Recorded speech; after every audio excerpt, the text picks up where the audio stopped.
Tom, we've got a problem with this batch. The chocolates came out with uneven shapes. I've raised a nonconformity report, NCR.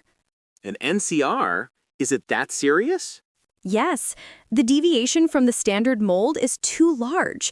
Customers would notice immediately.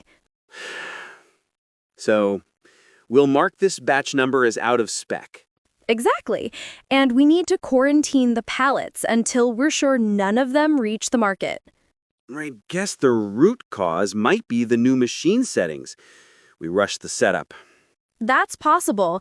A corrective action could be retraining the operators and recalibrating the equipment. Okay, I'll start with the operators today. Can you document the testing methodology you used?